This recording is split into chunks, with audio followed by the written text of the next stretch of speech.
I am here at Harefield Academy, where Wilson Football Club train. I'm with Stuart Maynard. This is the Thursday night following our game against Boreham Wood, the Saturday before Dover. So Stu, first of all, thanks for joining us. No problem. Let's start with Tuesday's game. Obviously, disappointing result, but a very, very decent performance for the most part. How has the squad come out of Tuesday's game after such a long break? A lot of stiffness. There's a lot of stiffness. There's no real injuries, but a lot of stiffness and tightness.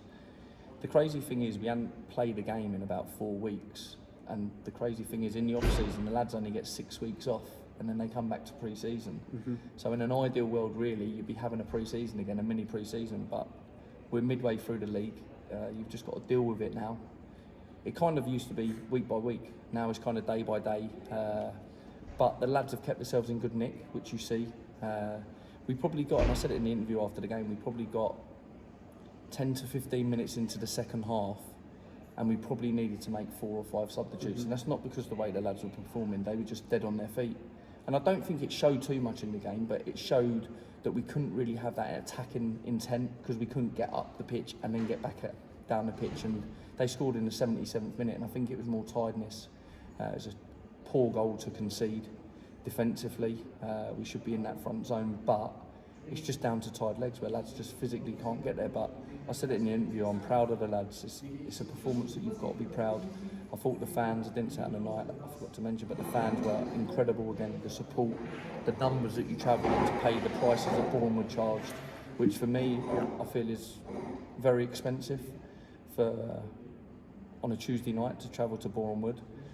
But the fans paid it. You come out in your numbers and you outsung their fans, which pretty much we do no matter where we go. And it's massive for us, you guys, and probably doesn't get highlighted enough, but it does make the difference, and it makes a huge difference to the lads, and the lads feel it, and it keeps us going for in games when we are tired and keep going. And the fans have been unbelievable this year. I think we've probably had one bad reaction after, or 2 really, the Needham Market, which I said, look, Needham Market, the first half performance, and I'm not one that will come on here and say the players, it's us collectively as a group, as a management team, all of us, all the staff and the players, that first half performance, it wasn't good enough, it wasn't up to scratch.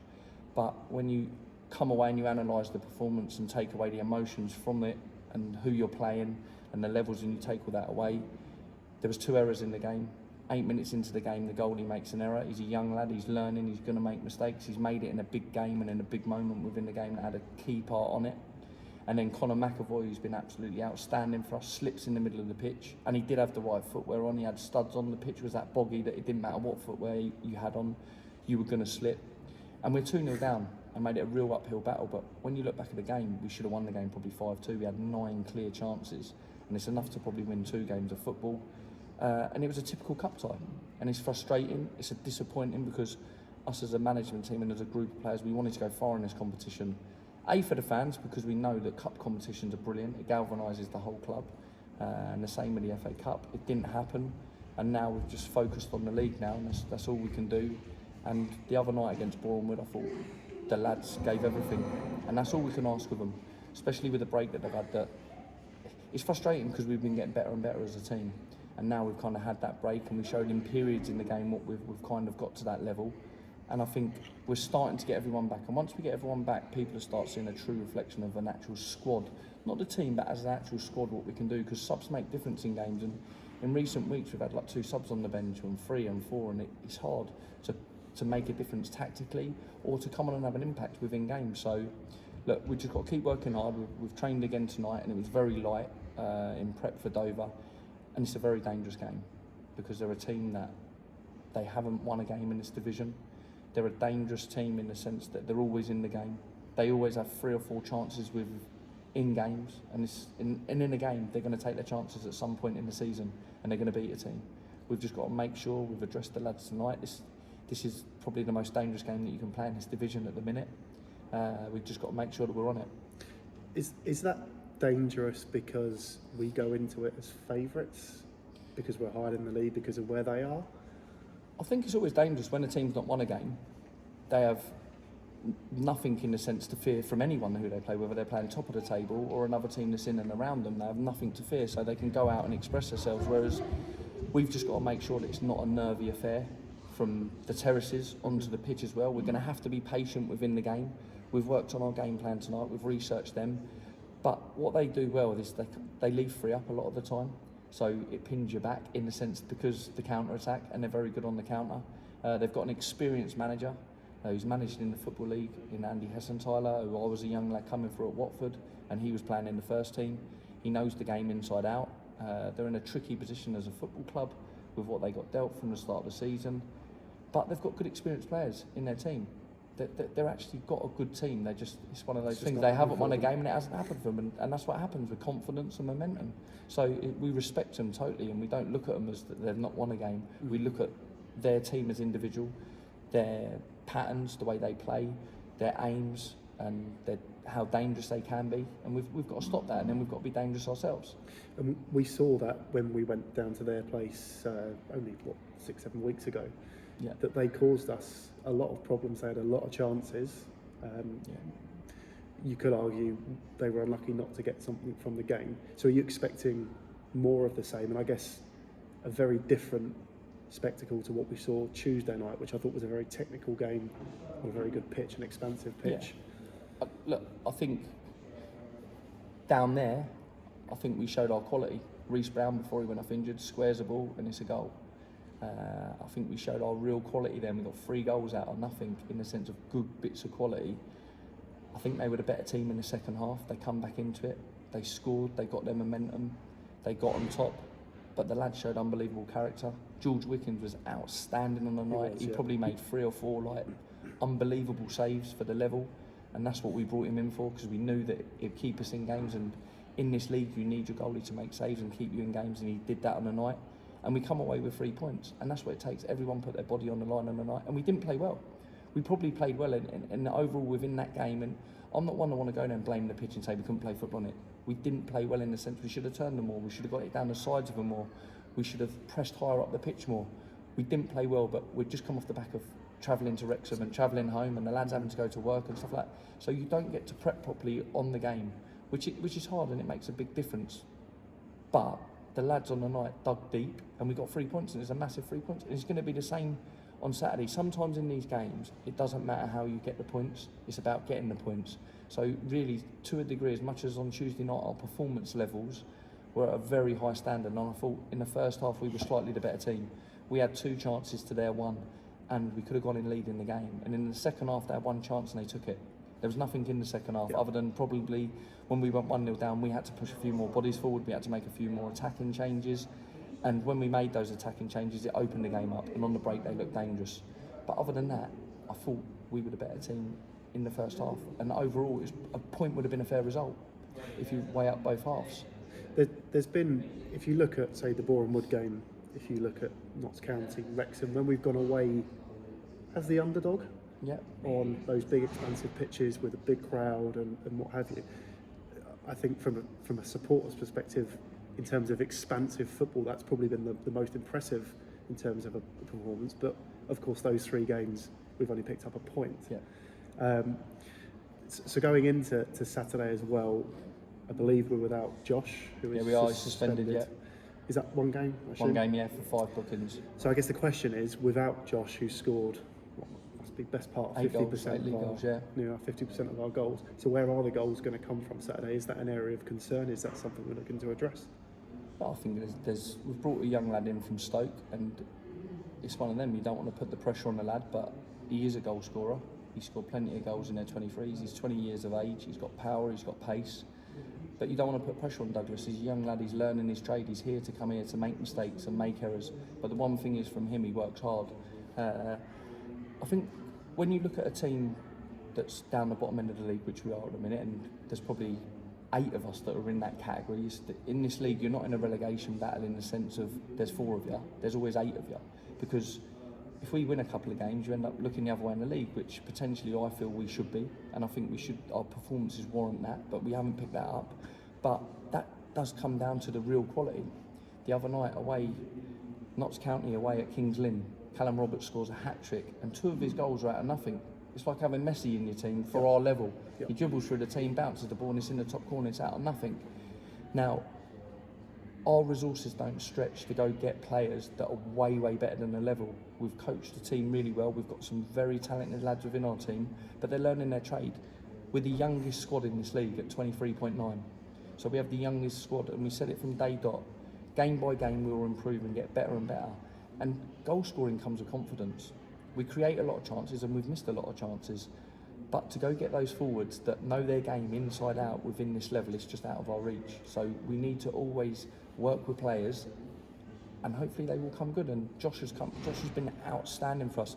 And what people don't see, Josh hasn't scored in his last few games, but his all-round play has been unbelievable now. He gets us up the pitch so well. So I always look at it in a season, we need our goals spread.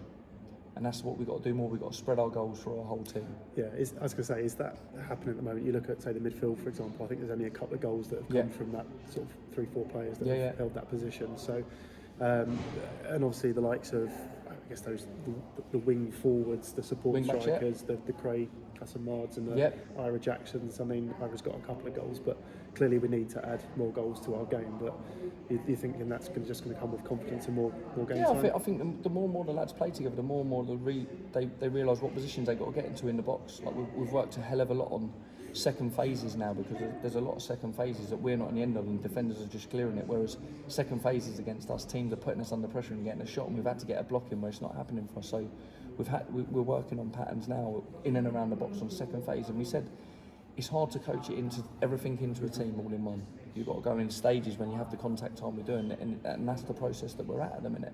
But we all want natural goal scorers. We want a Lampard from midfield. We all do. You want Reece, that Bora Woodside from Aldershot. He guarantees you 10 goals from midfield every season. We all want that.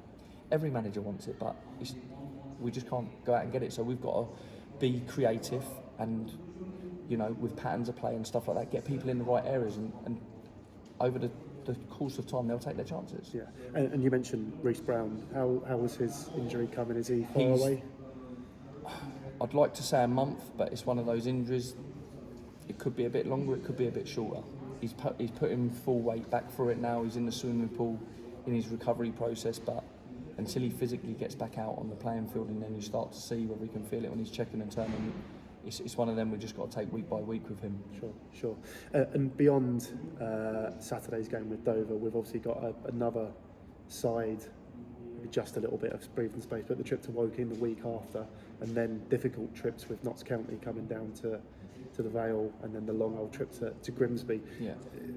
As a management team, do you sort of break the fixture list up? Do you take it game by game? Are you looking ahead, or just one game at a time? One game at a time. And probably more than ever now, and probably every manager will say the same on camera, and it does sound a bit one of those generic answers, it's one game at a time, but even more than ever now, because you can't really plan to know whether you can rotate your squad or do anything like that with this COVID that's going on and injuries and stuff. So it's just literally one game at a time. The minute that we play Dover, and that minute that game's over, whether we win, draw or lose, we'll be solely focused on Woking.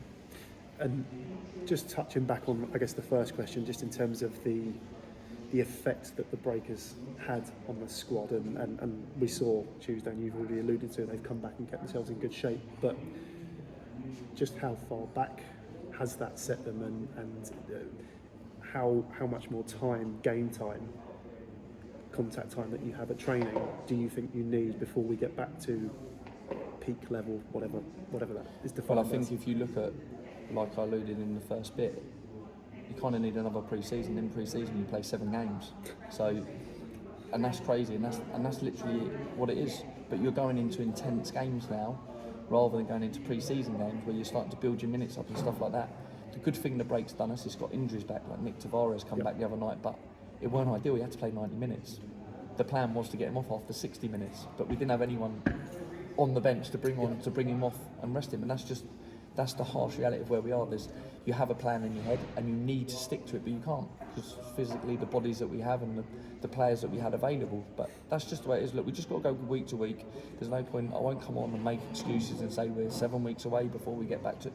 But realistically you are, because it's pre-season again now, in the sense of where they are probably are with the fitness. They've kept ticking over, but to get back full up to that full intensity, full game speed is tough. It's going to be tough. We just got to work on it. Our biggest thing is now, between us, Rachel, Ellie, we've got to make sure now that every session we do is spot on to the intensity that we need to get out of it, and then lower the intensity like we did tonight to make sure that going into the game on Saturday or going into a game on a Tuesday, the lads are fresh enough to be ready for the game. And that's all it's about, is preparing for games now, rather than getting any kind of fitness in the game, in training. They've got to get it within games now. And we've got to manage that. We've got to manage minutes. We've got to manage it so that we don't touch wood, we don't pick up too many more injuries. Sure.